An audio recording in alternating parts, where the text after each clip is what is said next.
This is Football 401k. Broadcasting on DallasCowboys.com and the official Dallas Cowboys app. Now your hosts, Bo Repka and RJ Choppy. Welcome to episode 8, the Ocho of the Football 401k. I am RJ Choppy of 105.3 The Fan in Dallas. Catch me Monday through Friday, 5:30 to 10 on The Fan with Sean Sharif and Troy Hughes.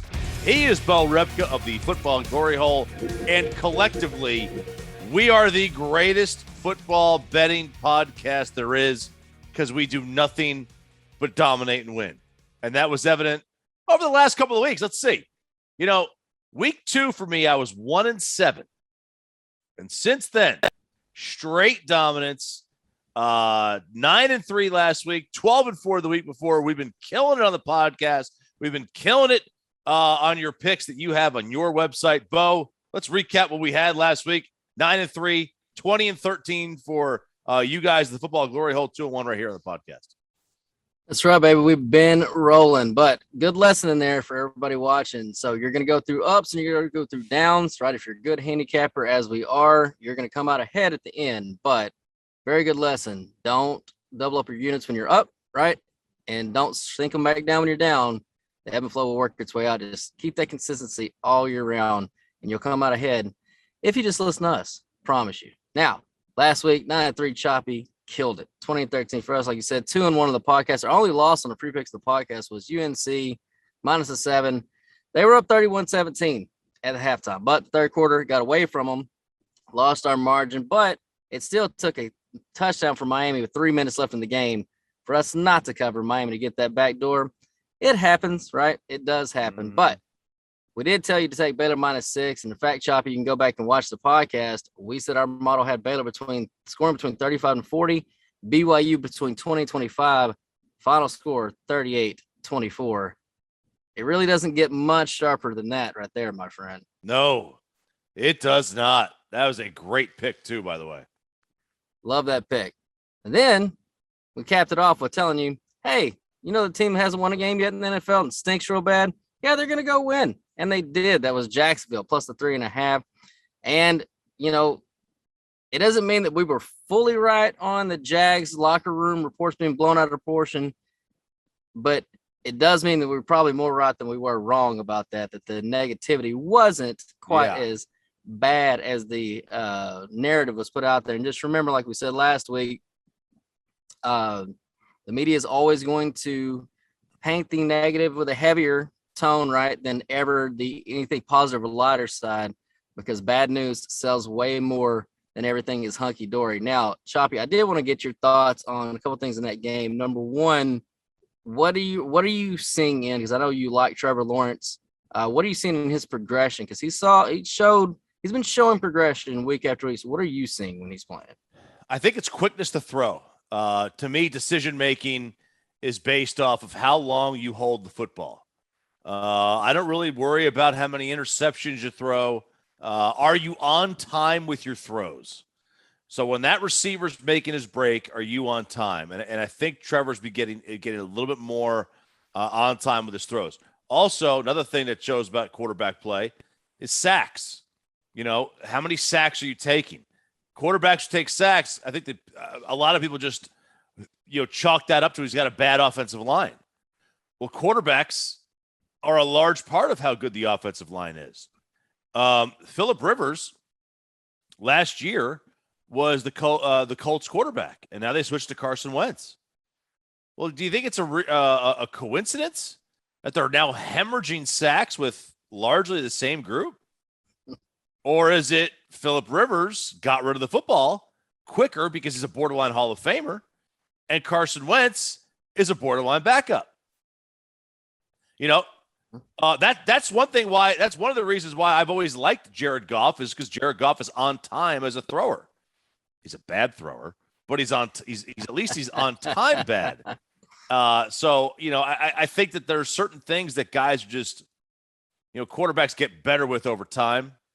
And that's one of them. So that's why I like Jacksonville. I know it was a long-winded answer, but that's kind of why I like Jacksonville and like Trevor Lawrence. Yeah, a couple of great points in there. And I think, Thank you. Brady echoed your point when he what was it on the Manning cast? Or was on something recently where he was talking about how the rules have really, made quarterback play bad now because they don't have to worry about the receivers getting hit. They don't have to think about all those little nuances. He said it's your fault when your receiver has negative play. It's your fault when you take a sack. Just exactly what you just said. And it's all the things the rules have changed. So that's what he said. He said it puts the onus on the defense and it punishes the defense. Really, it should be punishing us because it's our fault on offense when we put ourselves in bad position. So a lot more goes into that position than we'll ever know. That's why they can't find 32 guys on the entire planet that can do it at a even average level, right?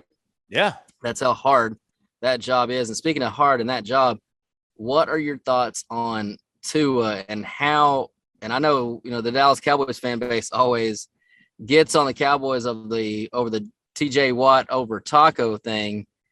But what if we were sitting here and the Cowboys had drafted Tua over Justin Herbert? Like, what do you think that fan base is feeling right about now? Oh my God. I could only imagine.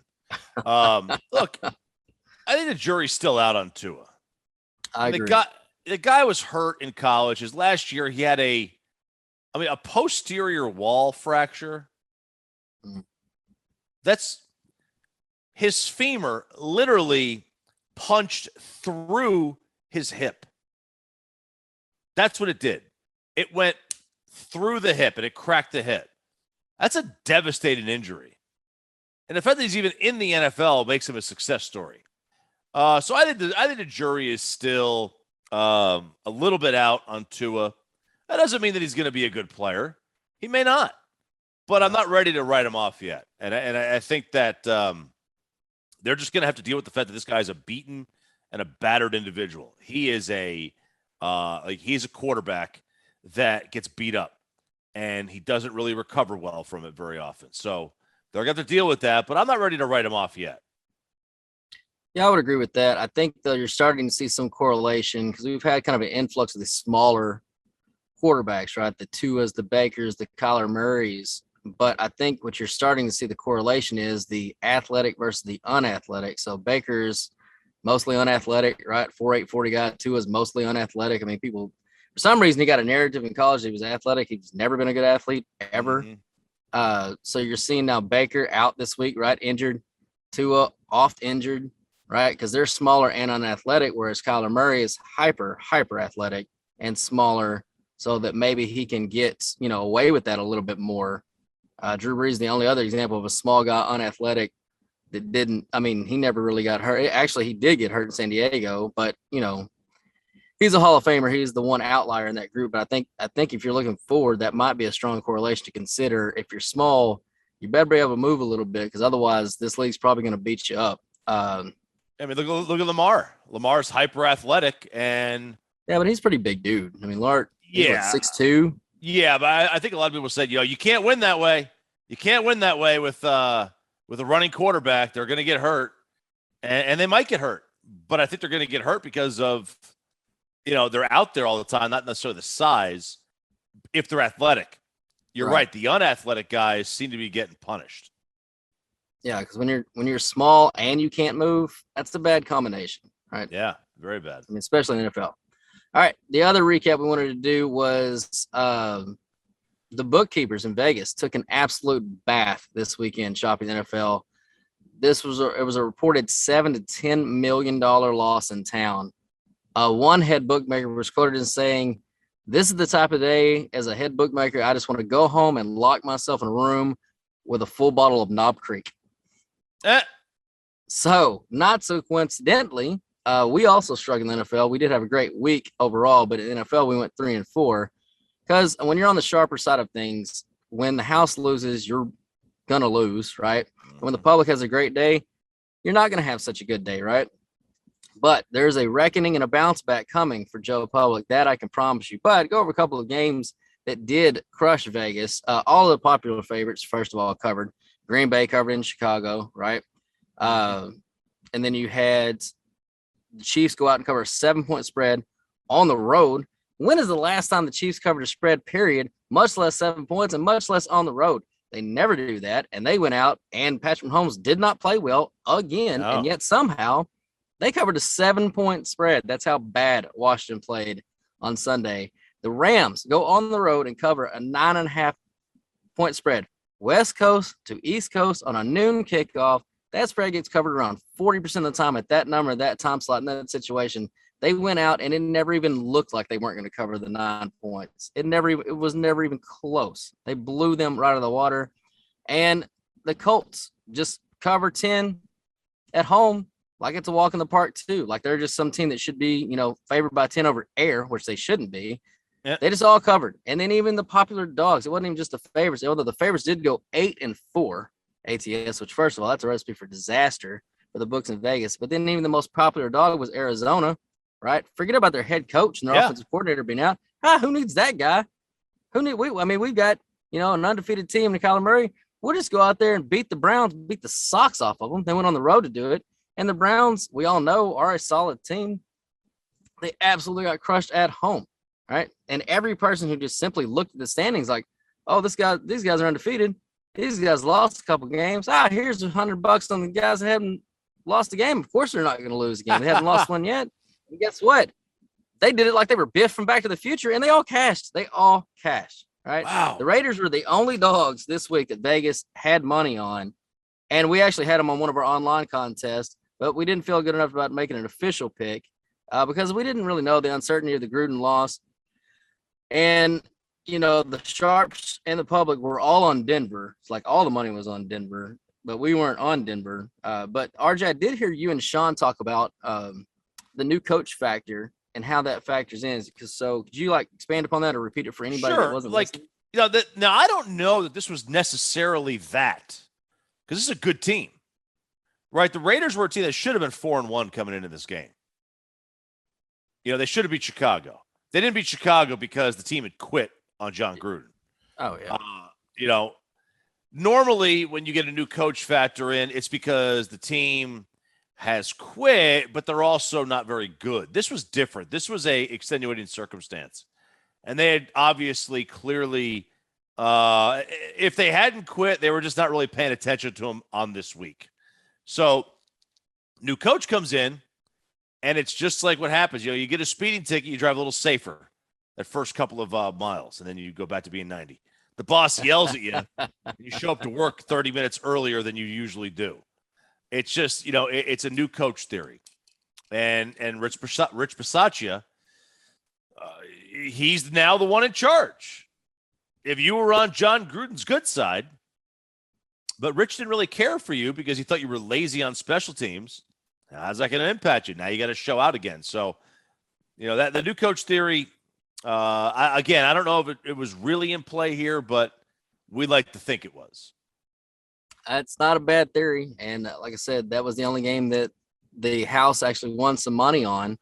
But Choppy, the biggest bloodbath of the day came on your Dallas Cowboys pick, who now they're 6-0 ATS on the season.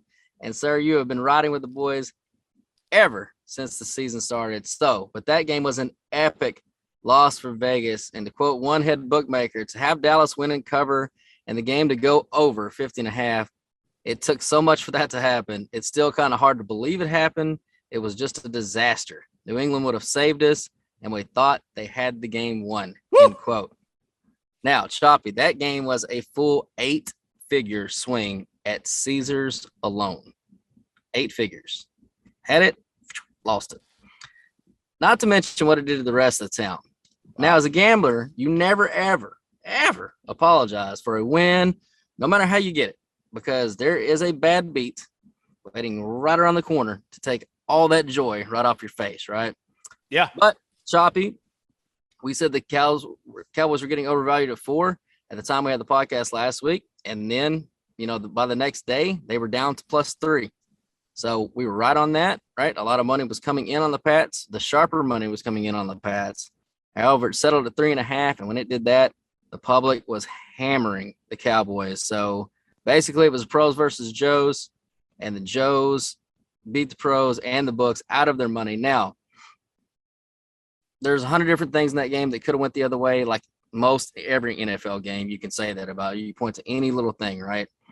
But before Sean's boy, Cedric Wilson, made that amazing catch on 4th down. The Cowboys' winning percentage was down to 10% in the game. Yeah. But you know what? Wilson did make the catch. And then they did make the kick. And then they did hold on defense. And then Dak didn't settle for a field goal, right? He put it away with a bomb to CeeDee Lamb. And again, once it got to overtime, Vegas had to feel really good, especially when the Pats win the coin toss. They get the stop. Either way, it's best case scenario, right? The Cowboys are just going to go down there, kick the field goal. McCarthy might kick it from 60 yards. Who knows what that guy's going to do, right? He might call a timeout on 2nd and 5. Say, hey, you know what? Why don't I kick a 63-yarder right here? I think Zerline's got it, but he didn't, right? And Dak, I guess Dak was probably in his mind too. He's like, yeah, I'm not going to let that happen. I'm throwing the ball down the field to CeeDee. Let's see what happens.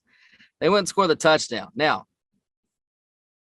and even though the sharper side lost, and obviously we lost, and we surely don't like losing, but sometimes I feel like this is one of those situations where if you've ever played third base, right, in blackjack, and you're sitting there and you've got, let's say 16, and the dealer's showing a 3, but you know they got that 8 underneath there. They do. Oh, you do. Yeah. So you take that bus card, you take the 10, right? Then they flip over to get the 5, and then they get, the 10. So then they bust out. The whole table wins.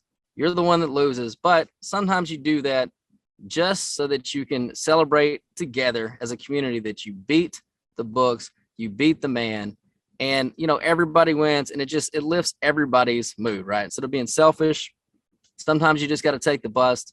It's kind of what, we felt like on Sunday. Yeah, we took the bus, but what a great game. What a great finish. And you know what, sir? Kudos to you, sir. And kudos to the Cowboys 6-0 ATS. So, Choppy, take a bow, my friend. Man, thank you. I have so many people I want to thank here. This is such an amazing streak. They are 6-0 against the spread, though. And I've thought from the beginning they were a little bit undervalued. And, I agreed with what you said this past week. They were a tad overvalued. But that market corrected itself, and I think we got them at a good spot. And at the end, it did. So when it went down to 3, that was fair, right? So then that was probably where the number should be. And if you look at the game played out, everything being equal, Cowboys go kick a field goal. It's a push on both sides, right? So depending on where you get the number, you either won or you lost, whatever. But it would have finished exactly where Vegas expected it to finish, which is the point of setting lines in the first place. So I think you're spot on that too. All right. That is first a look back at last week, 9-3 for me on Twitter, 20-13 football glory hole, 2-1 on the podcast. Great week all around. And then Vegas got hurt. Vegas, we like seeing that. We like when the little guy gets a win every now and then. So that is the recap. Now for the look ahead. Cowboys are off this week, but why are they 6-0 against the spread? What's going on there? Plus quick hits around the NFC East. That's all coming up on the Football 401k.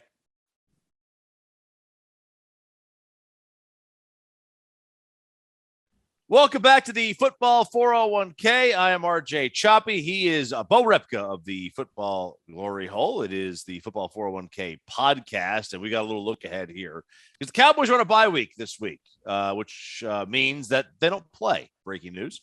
And then the next time they play is against my guy. Look, my guy is Dak, but one of my guys. I got a lot of guys throughout the NFL. I love mediocre quarterbacks and then Dak Prescott. Like that's what I love. I love my favorite quarterbacks are Patrick Mahomes, Dak Prescott, and any average quarterback. Guys who I think are better than the public does. See, I fade hype. And I buy bottom stock. So I'm very high on Derek Carr, very high on Jared Goff. I'm very high on Kirk Cousins, but only at noon. I don't like Kirk at night. Only at noon. That is rules to live by when it comes to the Kirk Cousins backing. It's funny because you said the mediocre thing, which I know that about you. It's one of the things I appreciate about you, really. And it's I was like, from a gambling standpoint, it's just about value, right? Yeah. Like I know Derek Carr is going to get undervalued, and I know Goff and Cousins are going to be valued very, very low. I think you can kind of steal some stuff here. I mean, Teddy Two Gloves, your guy Teddy Two Gloves. He's like 22-3 ATS on the road all the time. Like the dude is just a covering monster. Yeah, again, I knew that about you. I love that about you. But yeah, Kirk Cousins at noon or nothing. So the Cowboys will most likely, just looking at this game, be about 2.5 to 3-point favorites in Minnesota. Both teams coming off overtime wins. Both teams improbably covering the spread by overtime touchdowns instead of the field goals, right? If either team would have kicked the field goal, neither would have covered. They both beat average teams in our power rankings last week. Minnesota were 2-point favorites in Carolina. Dallas closed to 3 to 3.5-point favorites in New England. Minnesota, we had ranked as an average team coming into the season, and they're within 15/100ths of a basis point of being just that. The Cowboys, we had at 2 points above an average team coming into the season, and they're within 15/100ths of a point from being just that. Translation, we're pretty damn good at this. But other than that, Choppy, the question looking ahead to this game is, let's say the spread does fall right between the 2.5 to 3, which I fully expect it to. What is your reaction to that? And I mean, you're the Cowboy whisperer, right? You're the Cowboy whisperer. So how long can the Cowboys keep the streak going? You think it's going to be at 3, 2.5 to 3? I really think so. And this game is a Sunday night football game, FYI. Which I Kirk think Cousins it is. never wins. Never wins. I would probably chicken out and just pass on the game. Which that's not really chickening out. That's kind of what we're supposed to do, right? We're only supposed to bet things we think we're going to win. I don't really have a good feel that I did this today on the show. The Cowboys have 4 games this year, the rest of the way, where the other quarterback I could see it out. I could see the other quarterback outplaying Dak and winning. I could see it with Kansas City. I could see it with Arizona. I could see it with Vegas. And I could see it with this game. I could see Kirk Cousins outplaying Dak. That wouldn't stun me. It would surprise me if Jalen Hurts outplayed him, or Taylor Heineke, or Daniel Jones. But it wouldn't surprise me if Kirk Cousins outplayed Dak Prescott. Kirk's a good quarterback. He's a Pro Bowl guy. So it wouldn't surprise me. I would probably stay away. I think the number would have to get below 2 for me to take the Cowboys. It would have to shrink to 1.5. Okay. Yeah, I think that's fair. I definitely wouldn't have any interest playing either side at that number either. So I think, and that again, that's our power rankings plus. I'm trying to factor in market factors too. So it's always a little bit of a guessing game for us, but I think it's fair to say it's going to fall right in there. There's not a lot of value, you said. And remember, for everybody out there, the advantage you have as the player that you'll always have is you don't have to bet anything you don't want to bet. That's right. You get to pick. You can cherry pick them all you want. I think the total might be a better bet if you were going to go with the Cowboys. Whatever. I think it's going to be high 50s. It was I should say high. It was 50.5. It was 50.5 in New England. Yeah. I'm thinking this is like 55. Yeah, I can see Jefferson, 50. Thielen, Cook, Kirk. Yeah, I think probably 53 around that open, and then see what the market does with it. So if you like it at 55 and it opens 53, then it sounds like you got to bet. And honestly, there is a point where I would take the under because, the Cowboys offense is not nearly as good on the road as it is at home. Right. I don't count the LA game because that was like a half 50-50 crowd. Tampa, their offense was really, really good, but they only had 20 points midway through the fourth quarter. They did a furious comeback. And against the Patriots, they were really good between the 20s, but they didn't score. They did, they did set up for some field goals. They had to go to overtime. I might be tempted to take the under if it gets like above 56. I don't know. That's probably a pretty good breakover. If I heard you and Sean talk about that on the red zone offense thing in the Cowboys, which we don't get into that a lot this early in the season because it's still, yes, we're about a third, but that's still really premature. The red zone offense is the thing that really takes the longest, I think, for teams to come together. Yeah. You saw it in Tampa Bay last year. That was one of the things that people didn't really talk about is They lost some games earlier in the year. They had to settle for a lot of field goals later in the year when they really started clicking in the red zone and putting up 7s instead of 3s. And that defense came together, right? It was kind of a combination of everything. That's when you really saw them take off and start to just, wax people really all the way to the Super Bowl. So I think that's a great point, though.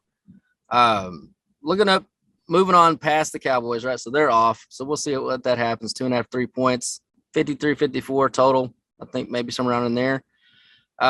Moving on to Washington. So Washington is at Green Bay. We'll look around the NFC East. Washington's at Green Bay plus 9.5. Now, Washington, Choppy, is 1-5 ATS. Green Bay is 5-1 ATS. But quick little nuggets on these games. Here's the rub on this one. Green Bay has a negative cumulative ATS margin, which means, yes, they have covered, but on aggregate, they are underperforming their marketplace. Washington, obviously at 1-5, is going to have a negative ATS margin, but it's only 4 points worse than Green Bay. So in other words, the Washington football team has only been 4 points worse than Green Bay on the entire season, according to Vegas' expectations.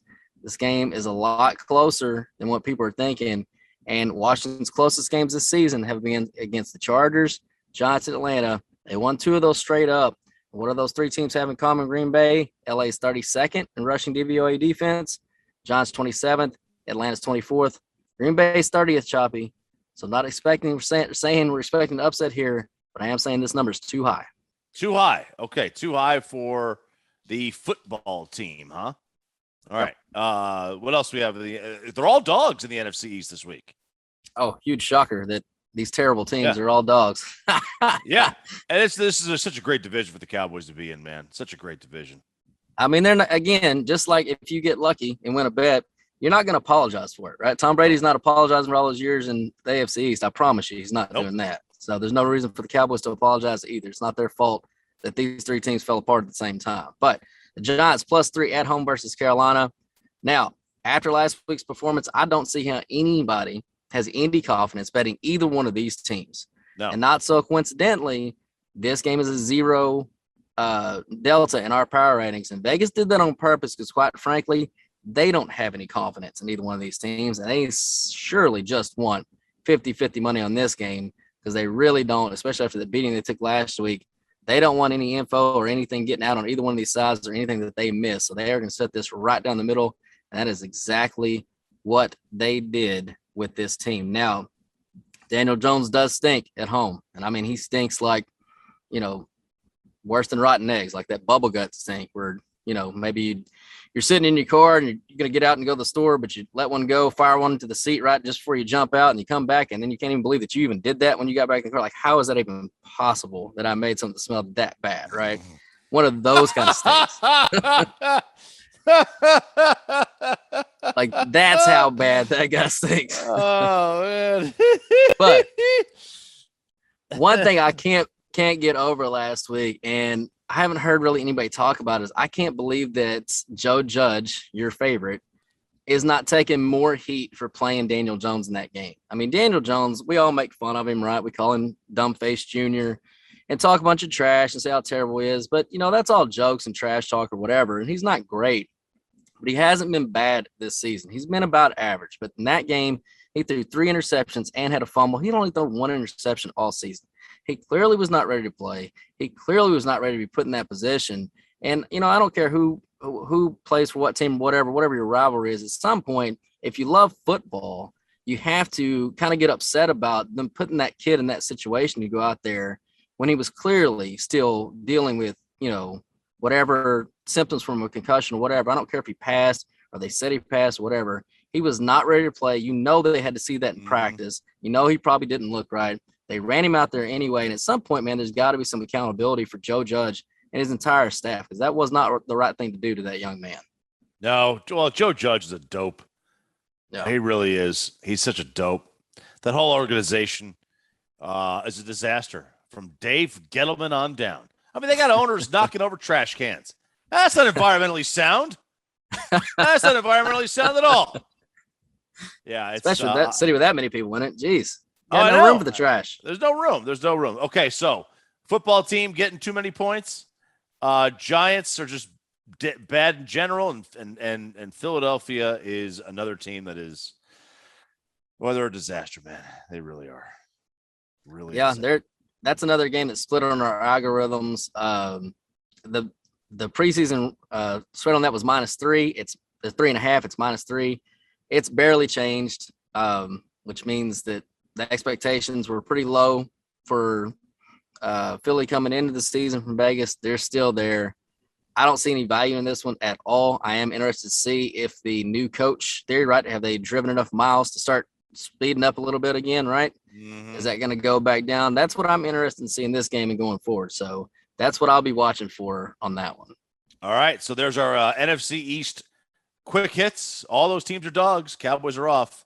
I mean, the Cowboys are going to win just by being off this week. I mean, they really are. And I saw their playoff chances like 95% just to win the division. It's just, this thing is over. It's church. It's cooked. Goodbye. Yep. See you later. Now there's one downside.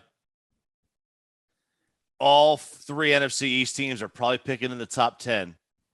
And if the season were have ended today, or if they ended it last week before this Sunday's game, the Eagles would have 3 of the top 8 picks.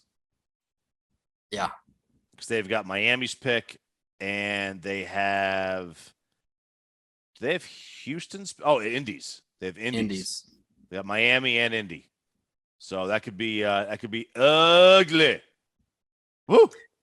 It could be. But we got some news on that Miami front. Some good news on Miami front for Cowboys fans coming up in just a second. All right, very good. Okay, let's do it. Next up, we'll give some free picks away. We've been red hot, on fire. Free picks coming up next, Football 401k.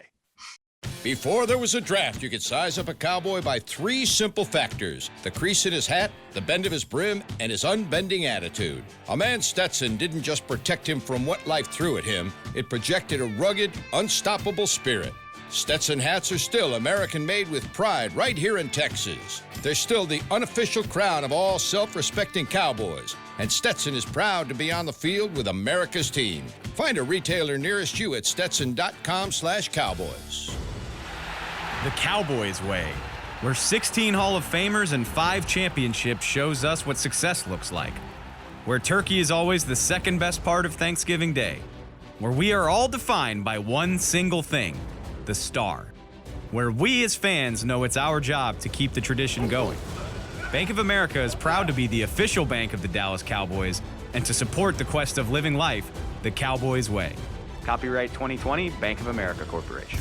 Want to use what the pros use? How about the official men's skincare brand of the Dallas Cowboys, Jack Black? Right now, you can get the Jack Black Starter, a curated collection of Cowboys locker room favorites for just $10 with free shipping. The starter includes 4 Jack Black skincare favorites, plus a full-sized intense therapy lip balm. Go to getjackblack.com/cowboys and use the code word TEAMJB. That's getjackblack.com/cowboys. The Jack Black Starter, $10, free shipping. Honey, big news. Gary, are you okay? Oh, I'm not Gary anymore. I'm Jackie Flash. What? See, I want the latest smartphone, but the best deals are only for new customers. So, to get a new customer deal, I changed my name to Jackie Flash. Okay, but the best smartphone deals at AT&T are for everyone, new and existing customers. That's huge. Then guess who's getting a deal? Is it Jackie Flash? Jackie Flash. It's not complicated. At AT&T, our best smartphone deals are for everyone. Restrictions apply. Visit att.com for details. Back to Football 401k. Welcome back to the Football 401k. I'm RJ Choppy. He is Bo Repka. And let's give away some free picks. 2 games in college, 1 in the pro, plus a dominant, wicked, high payoff pizza money parlay coming up for you. But I was stunned when you threw this number out at me. Iowa State -7 against Oklahoma State. This is a top 10 team in Oklahoma State. On the road, getting 7 points. Do tell. Man, doesn't sound right, does it? So, Choppy, October is my favorite month of the year for so many reasons. As a sports fan, it's the only time you get NFL, NCAA football, NHL, NBA, and the World Series all in the same month. And on top of that, if you love beer, which I do, you get Oktoberfest, which gives the ladies an excuse to wear some lederhosen and some low-cut shirts. And for us beer lovers to drink excessive amounts of beer, eat way too much meat, and enjoy the lovely ladies in lederhosen and their low-cut shirts. But more than all of that goodness, I love October because it's also known as Brocktober, baby. It's that magical time every year where Brock Purdy goes from an average at best college quarterback to the unbelievable money-making superstar that we all know that he can be. So Brock, couple numbers, goes from 64.7% completion in every other month of his career to 67%. His yards per game go from 251 to 290. His touchdowns, 19 touchdowns in the month of October, 9 touchdowns in all the rest of the months. And his record, Choppy, goes from 9-8, barely above average, to 8-1 elite. And if you think this is some sort of scheduling clerk, he has not faced Kansas one time in October. So not one gimme game. Not one gimme game in all of October in his career. And Brocktober is going to roll on into Ames on Saturday. And even though the AP has the Pokes, like you said, ranked number 8, Vegas obviously isn't buying it, and for good reason. Iowa State has the 15th ranked EPA offense in the country, while Oklahoma State has the 73rd. Now, they're both 25 EPA in defense, so that's going to provide both offenses some trouble. However, this line should be around 11. We're getting it at 7. And Choppy, we already won money on Iowa State earlier in the year when Nevada came calling. So get ready for some more Cyclone cash on Saturday, baby. Wow, I am stunned, perplexed, vexed even. I can't believe. Because Iowa State was a good team coming into the year. Like they were the hot team, right? I'm surprised. I'm surprised by this, but believe in the system. Believe in the system. This next game, I don't know. You have Tennessee plus 25.5 against Bama. Now, this is a big line. It really is a big line. It's more than 3 touchdowns for Bama. Tennessee can score. They do have offense. This is not your normal Tennessee team that is just dog butt awful at offense. Like, this is a decent offense. But man, yeah, it is. I don't know. I know. Your Vols fandom just like really just makes you curl up into a ball, and you just don't want to do it, right? You don't want. We invented the fetal position. We invented. What we invented? This motion that happens at every stadium in the world, where the fan puts both hands on their head in a stunned shock. It's called surrender cobra. That was invented by Tennessee fans. Because somewhere over the last 25 years, 20 years, where we have just been, we have done this like, oh my God, I can't believe this is happening. Because if you can't believe it's happening, what is the number one school that you point to? You say, oh, it must have been them. If you hear, I can't believe it happened where at this school, it has to be us. It's a fair point, and I'm not gonna try to take away, your 20 years of disappointment and fandom and ups and downs and all of your what it was, surrender cobra. That was the surrender position. Cobra. Oh, you got the hands, the arms make it look like a Cobra fan.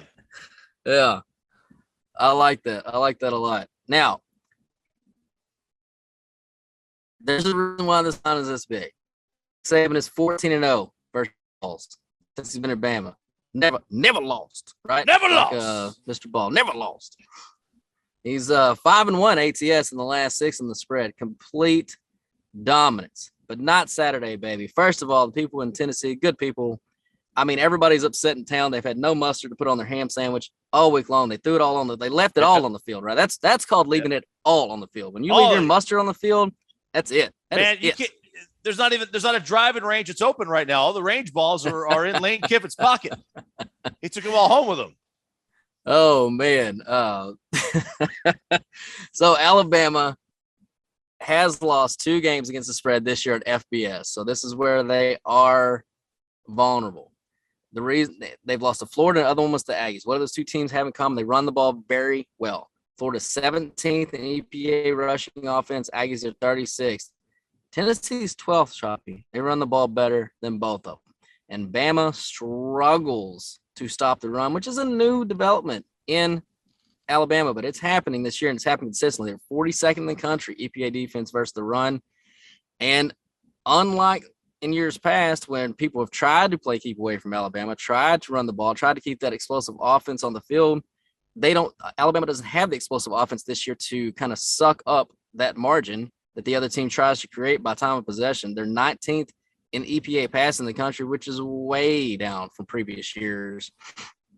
Now, Ole Miss does have the 8th EPA rushing offense, but the reason they were not able to cover that game, and Tennessee will be able to, is Ole Miss is 117th EPA in defense, and then the Vols aren't great. They're 67th. The quick math tells me that's 50% better than Ole Miss. So couple that difference with the fact that Vols will have the dominant running game, be able to keep the ball and score the ball, most importantly.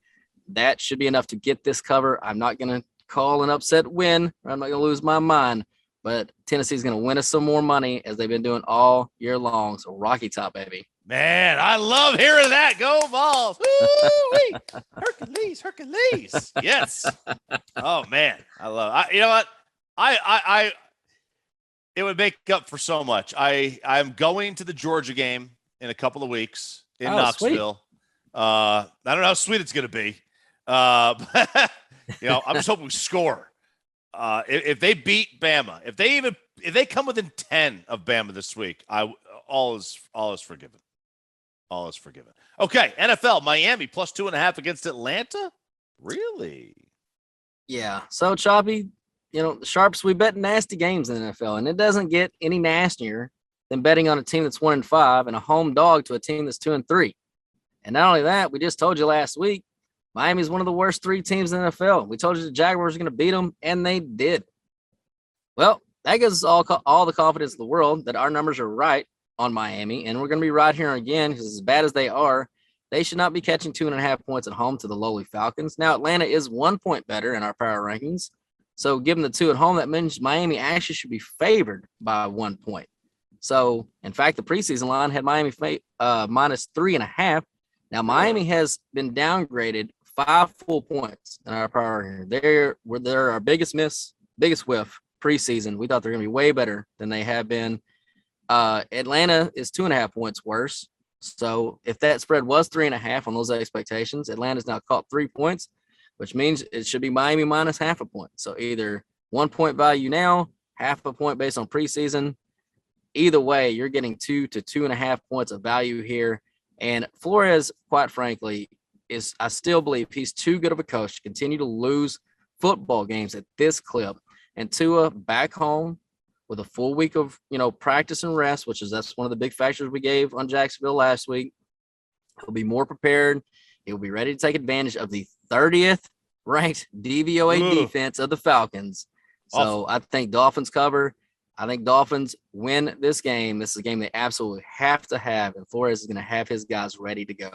All right, very good. If you're going just based on quarterbacks, Atlanta would have the advantage, but that's about probably the only advantage they have along with tight end. That's still not a bad roster, Miami.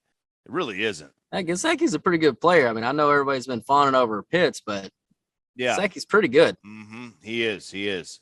Okay, Pizza Money Parlay, 3-teamer that pays 72.5 to 1.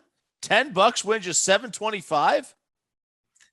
We're going to swing for the fences here. We're going to take LSU plus 290 on the money line. Florida International plus 500 on the money line, and Georgia Tech plus 215 on the money line. Now, I really think LSU and Georgia Tech are highly likely plays, as highly likely as you're going to get on something that Vegas is telling you only have a 30% chance of it happening. Florida International, on the other hand, the reason why I like this and the reason why it made it in, we're taking Florida International on the points on our picks. We've already sent it out to our clients. But the reason why this one made it in on the money line is because they're playing Western Kentucky, and Western Kentucky throws the ball. That's what they do. And it's supposed to be a Florida monsoon basically down there in the game, which means it should slow down the track, slow down the offense. And Florida National is a running team. So that should at least make Florida National a live dog, even though they're catching plus 15 at 72.5 to 1.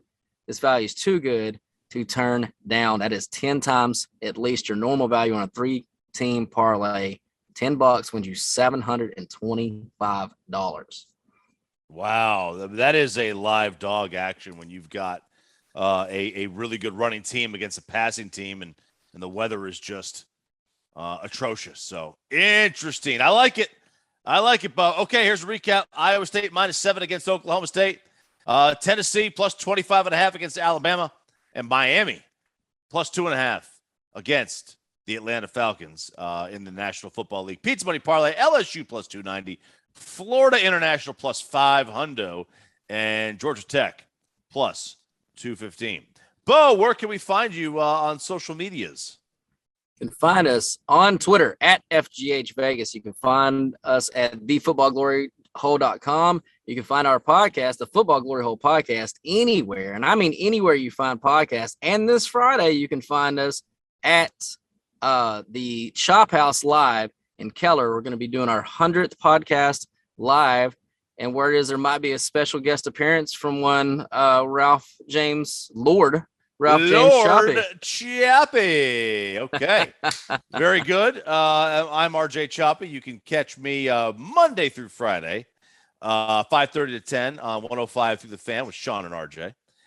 Troy Hughes as well. That is, and also on Twitter at RJ Choppy. For Bo, I'm RJ. Talk to you next week. Let's win some cash on the Football 401k.